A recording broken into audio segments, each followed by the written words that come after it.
Vídeo 2 sobre teoria dos conjuntos. Então vamos lá, pessoal. Continuando, agora a gente vai falar de algumas relações entre conjuntos que são interessantes, tá? A primeira relação, e essas relações elas são possibilitadas pelo princípio da extensionalidade, né? Porque são relações que dizem respeito aos membros dos conjuntos, né? A primeira relação que a gente vai falar é a relação de inclusão. Tá? Então, se todo elemento de um conjunto A também for elemento de um conjunto B, dizemos que A está contido em B, ou que A é um subconjunto de B. E a gente representa esse fato da seguinte maneira.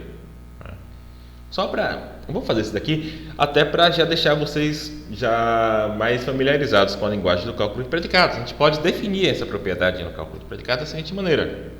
Olha só. A está contido em B, né? Vamos definir assim, ó, por definição. Se para todo x é elemento de A, implica que x é elemento de B. Simples assim. Né? Definir a propriedade de inclusão. Se para todo x, se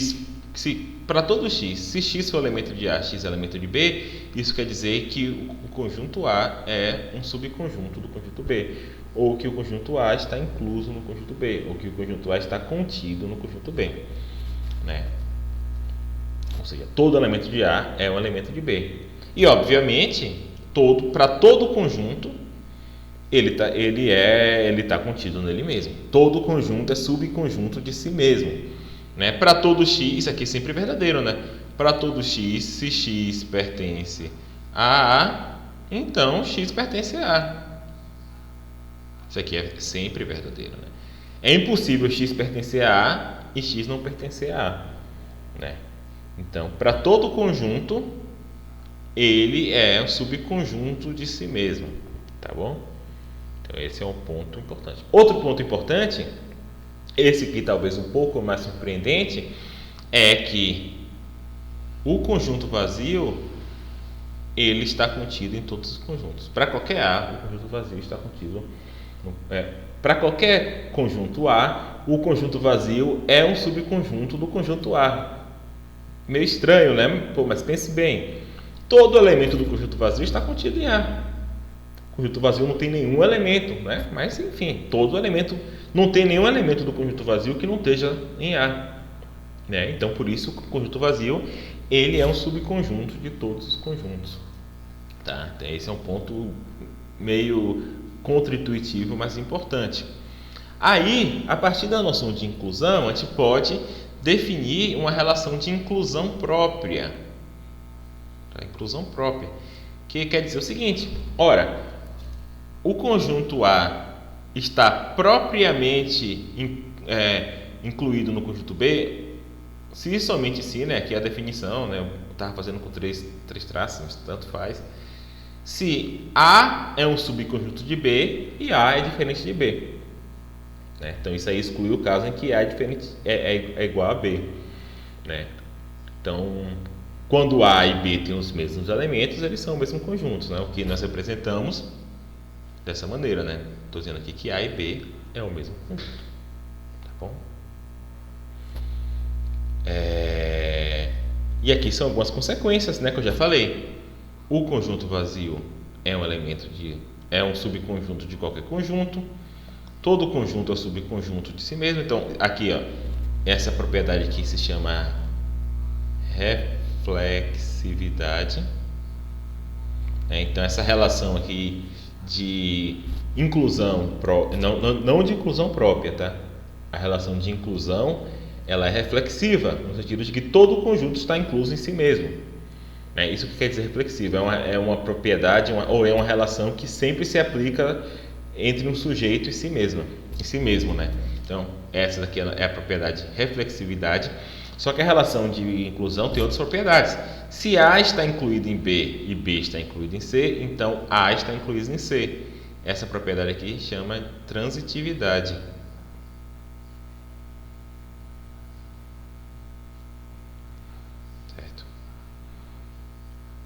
e se A está incluído em B, se A é subconjunto de B e B é subconjunto de A, então A é igual a B, né?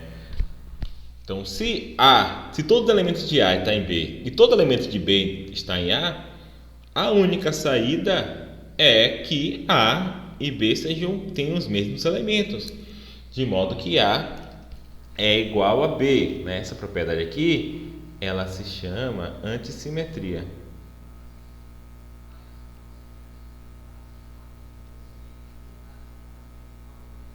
Tá? Mas essa última parte aqui não é importante, não é tão importante vocês lembrarem, tá? Mas no geral é antissimétrica quando ela só é simétrica, ou seja, ela só vale de um lado para outro e do outro lado para se os dois elementos forem iguais. Isso não é importante, tá? Então, se A é subconjunto próprio de B, então A é diferente de B. Todas essas relações aqui, né? Isso aqui se segue disso aqui, né? Porque aqui está dizendo que se A é subconjunto próprio de B, então A está contido em B e A é diferente de B. Então, eliminando aqui a conjunção, você tem esse caso aqui. Todos esses casos aqui dá para provar, todos esses casos dá para provar, utilizando essa definição que eu dei aqui em cima e as regras do cálculo de predicados de primeira ordem, tá? Então, assim, tentem provar alguma dessas aqui, alguma dessas proposições.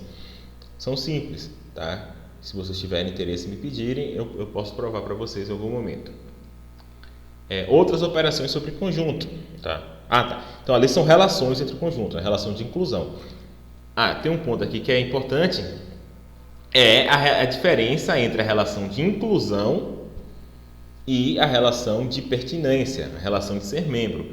Então, por exemplo, olha só, esse conjunto aqui B, o conjunto que contém B, ele é um subconjunto do conjunto que contém A e B, correto?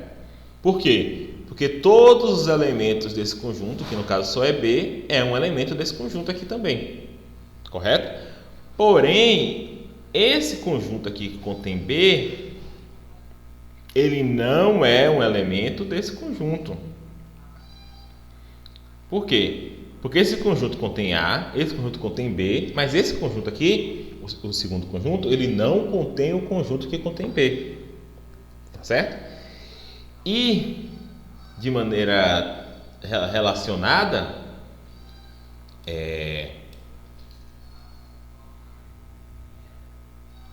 então, vamos pensar assim, nesse caso aqui, B, o conjunto que contém B, ele é um elemento do seguinte conjunto, o conjunto que contém A e o conjunto que contém B.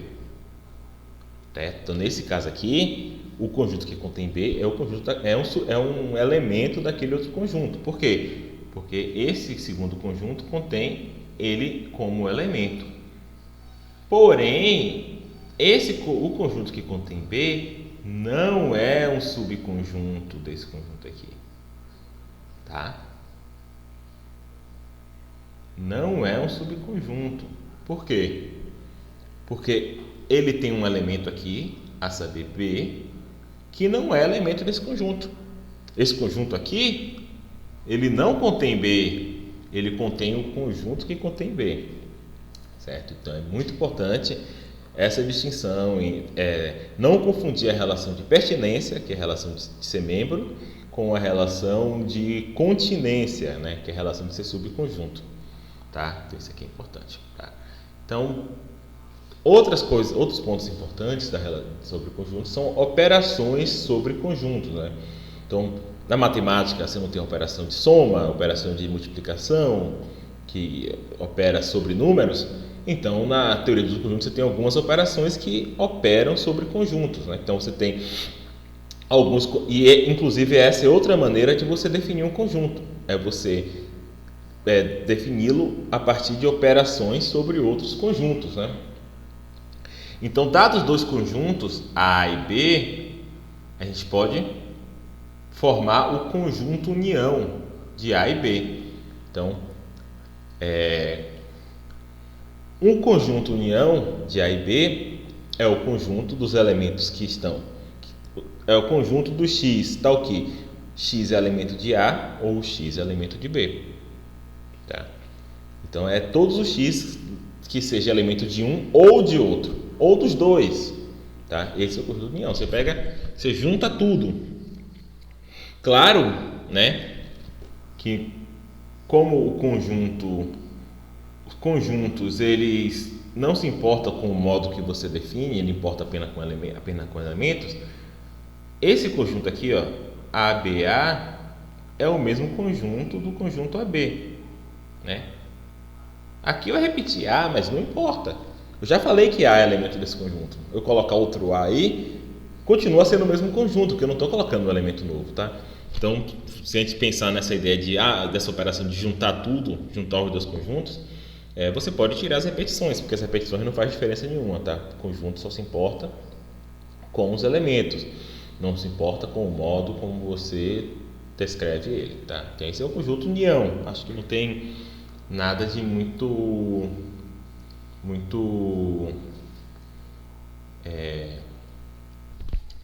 surpreendente sobre isso, né? A gente pode expressar essa mesma definição aqui em cálculo de predicados. Eu posso dizer o seguinte: como é que eu vou definir o conjunto união? Para todo x, x pertence ao conjunto união de A e B se e somente se x pertence a A ou x pertence a B, tá?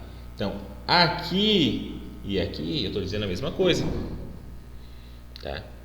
Então, perceba como encaixa bastante teoria dos conjuntos e cálculo de predicados. Outra operação famosa entre conjuntos é a interseção, né? Ou seja, um elemento pertence ao conjunto da interseção entre A e B se ele pertence a A e B, certo? O conjunto da interseção é o conjunto dos elementos que pertencem aos outros dois conjuntos, tá? Então, se eu tenho aqui, vamos pegar aqui alguns exemplos, tá?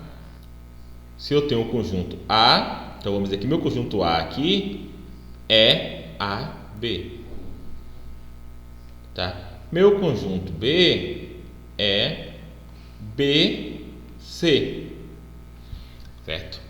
Então, nesse caso, a união de A e B é qual conjunto, gente? A, né? Por que A? Porque A é elemento do conjunto A. B é elemento dos dois conjuntos. Então, ele também está na união. Não preciso, né? Não preciso colocar B aqui duas vezes, porque não faz diferença, na verdade. Vou colocar uma só. E C, porque C faz parte do conjunto B. Então, essa é a união de A e B. Agora, qual é a interseção de A e B? A interseção de A e B é composta dos elementos que estão nos dois conjuntos. Só tem um elemento que está em dois conjuntos aqui, que é o elemento B. Então, essa aqui é a interseção, tá? E a interseção pode ser, inclusive, vazia, né? Se são dois conjuntos disjuntos, né, como a gente chama, ou seja, dois conjuntos são disjuntos quando a interseção dele é vazia. Então, eu tenho o conjunto dos jogadores do Flamengo e tenho o conjunto dos ganhadores do Prêmio Nobel. Esses dois conjuntos são disjuntos. Não tem nenhum jogador do Flamengo até hoje que ganhou o Prêmio Nobel, não tem nenhum ganhador do Prêmio Nobel que foi jogador do Flamengo. Então, são conjuntos disjuntos. A interseção deles é vazia, né? Então, como eu fiz lá com a disjunção, eu posso definir essa noção aqui de interseção da seguinte maneira: para todo x, x pertence à interseção de A e B se somente se x pertence a A e x pertence a B. Desculpa, isso aqui na verdade não é a chave não, isso aqui não é um conjunto, né? Isso aqui é uma afirmação, isso aqui é um parêntese. Então perceba que a noção de interseção ela tem a ver com a conjunção e a noção de união ela tem a ver com a disjunção. E a gente já viu aqui em cima que a noção de continência ela tem a ver com o condicional. Isso aqui são só pistas, né? Pistas das relações entre lógica e teoria dos conjuntos que a gente vai ver, que vocês vão perceber com o tempo. E tem mais uma operação aqui sobre conjuntos, que é uma operação, tem mais algumas, na verdade, mas essa aqui também é importante, que é a operação de negação entre conjuntos. Tá? Outra maneira de você expressar aquelas relações é a partir de diagramas de Venn, né? Então, se você for olhar até na Wikipedia dessas operações, você vai ter algo desse tipo aqui, né? Aqui é o conjunto A, aqui é o conjunto B. Aqui é o conjunto A, aqui é o conjunto B. O que é a união de B? É tudo isso. Todos os elementos que estão em A, que estão em B ou que estão em A e B ao mesmo tempo. Essa aqui é a união de A e B. O que é a interseção de A e B? Isso daqui, né? É o que está em A e em B ao mesmo tempo.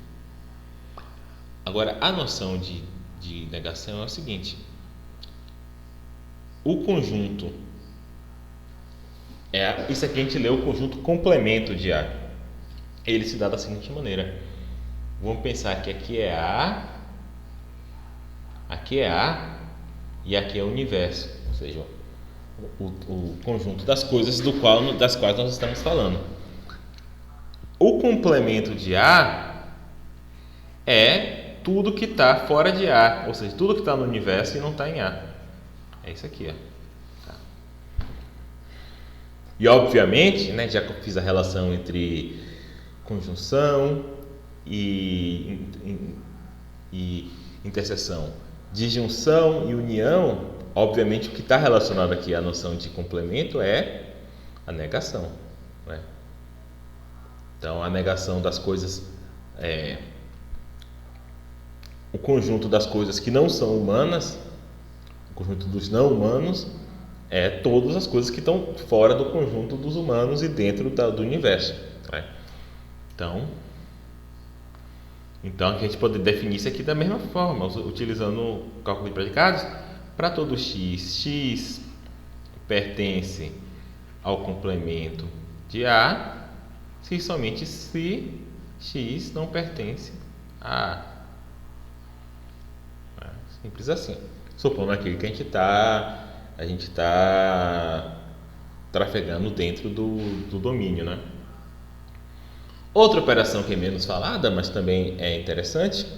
E aqui a gente pode, por exemplo, provar o seguinte: com essas definições que eu dei, você consegue provar, por exemplo, que a união de A com o complemento de A é o que, gente? O conjunto do universo. Que aqui tem tudo que está em A e tudo que está no universo não está em A, juntando os dois dá um universo. E a interseção de A com o complemento de A é o que? O conjunto. Conjunto vazio toscão.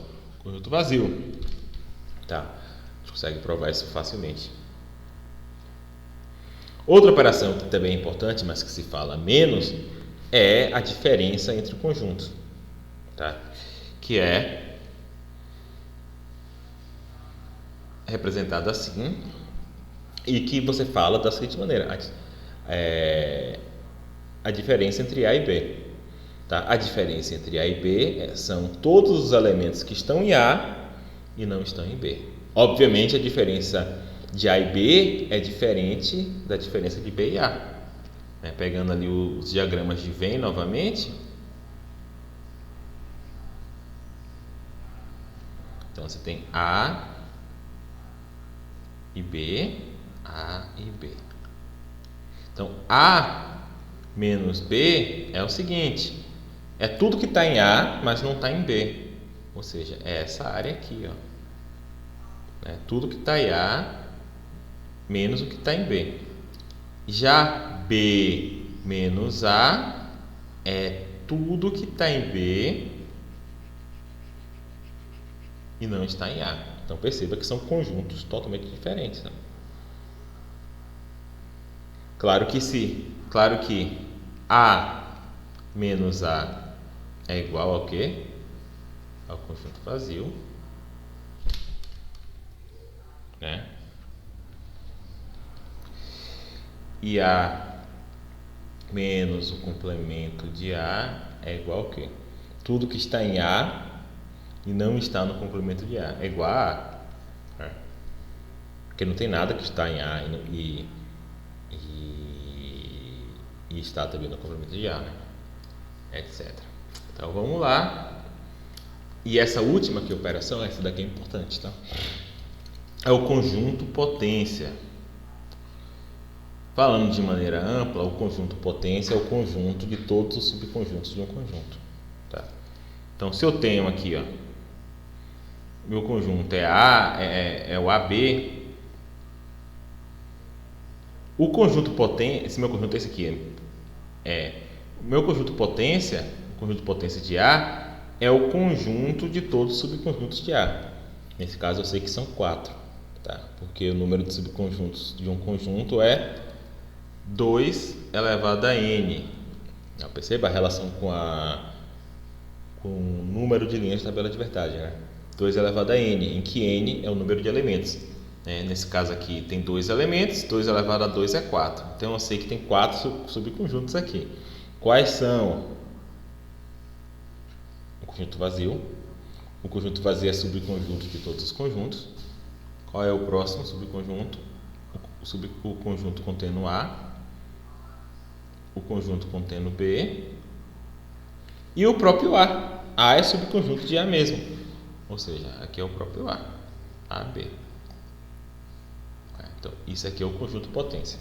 Ou conjunto das partes. Tá? O conjunto da potência de A é composto por todos os x, tal que x é um subconjunto de A.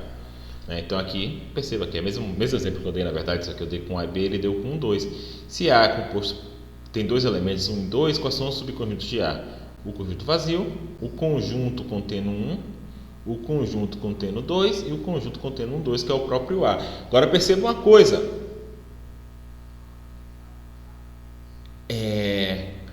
1 é um elemento de A, agora 1 não é um elemento.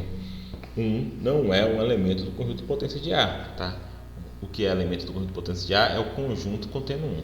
2 é um elemento de A e 2 não é um elemento do conjunto potência de A, de modo que A não é um subconjunto do seu conjunto potência. Mas, necessariamente, para todo conjunto, aquele conjunto é um elemento do seu conjunto potência, tá? Porque como ele mesmo é um subconjunto dele mesmo, ele é um elemento do seu conjunto potência. Deixa eu ver aqui, tem um produto cartesiano. Essa parte aqui também é meio chatinha, mas infelizmente também é importante. A última operação é a operação de produto cartesiano de dois conjuntos, né? Então, o produto cartesiano a gente representa assim: A vezes B, certo? Então para entender a noção de produto cartesiano, tem que entender a noção de par ordenado, tá? Então, vamos pensar aqui que a gente pode falar em conjuntos pares, são conjuntos que têm dois elementos. Só que no conjunto, ele, como eu disse, não distingue a ordem. O conjunto AB é o mesmo conjunto BA. Só que você tem a noção de par ordenado, tá? Um par ordenado, a gente, em vez de utilizar as chaves de conjunto, que estou desenhando aqui lindamente, a gente utiliza essas chaves aqui, tá? Então, o par ordenado AB é diferente do par ordenado BA, tá? Porque aqui a ordem importa. Então, um par ordenado XY só é igual a um par ordenado ZW se X for igual a Z e Y for igual a W, tá? Então, pode ser que a gente aqui a pensar que vocês agora estão fugindo da noção de conjunto. Na verdade, não, porque você pode definir um par ordenado a partir da noção de conjuntos. Tá? Você pode definir o par ordenado contendo x, y como o conjunto contendo x e o conjunto contendo x, y. Então, porque o primeiro elemento do par ordenado sempre é um conjunto unitário, e o segundo elemento sempre é um conjunto com dois elementos, você consegue ordenar. Você sabe que esse daqui é o primeiro elemento e esse aqui é o segundo. Então, mesmo que eu escrevesse assim,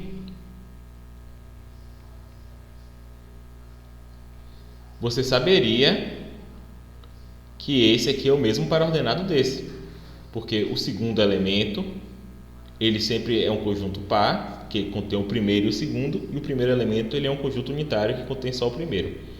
Tá? Então, daí se segue, por exemplo, que o par ordenado contendo AB é diferente do par ordenado contendo BA, porque o par ordenado contendo AB é o conjunto contendo o conjunto que contém A e o conjunto que contém AB.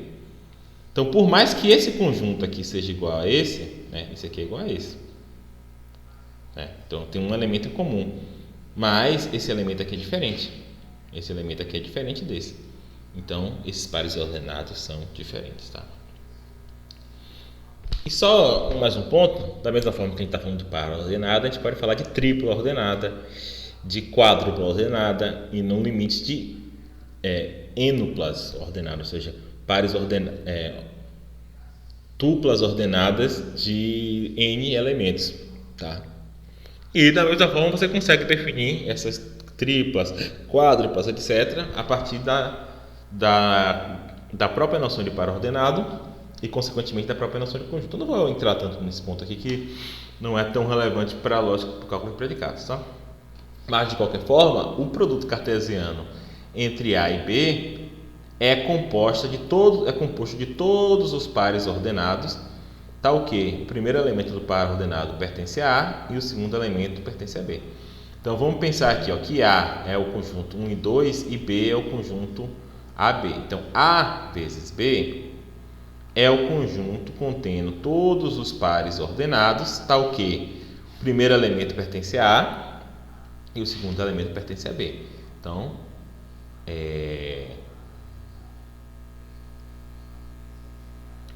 quais são os pares ordenados que você tem? Você pode, começando por aqui, você tem 1 com A, né? Aí você vai fazer todas as combinações. 1 com B, agora começando pelo 2. 2 com A e o 2 com B. Então, esses aqui são todos os pares ordenados que o primeiro elemento pertence a A e o segundo elemento pertence a B. Né? Se tentar fazer outro par ordenado aqui, você vai só repetir. Né? E aqui então tem vários exercícios. Vou fazer só a primeira questão de cada um desses exercícios, tá? A gente já está grande essa aula, não quero continuar tanto, mas por favor façam os exercícios, tá? Se tiverem dificuldade em algum exercício específico, a gente pode marcar, a gente pegar na aula e fazer aquele exercício específico que tal aluno tem dificuldade, né? Não precisa todo mundo ter dificuldade no exercício. Se tiver um aluno que tiver dificuldade em um exercício, eu vou fazer aquele exercício, tá? Porque de qualquer forma serve para os outros também revisar e aprender.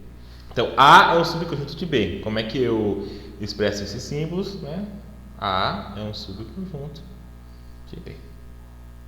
Né?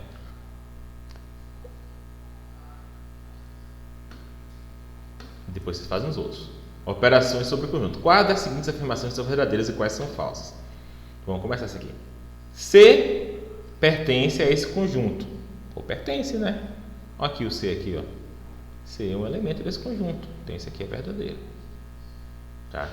Só para direcionar um pouco, vamos fazer a G. A G fala que esse conjunto aqui é um elemento desse conjunto. É?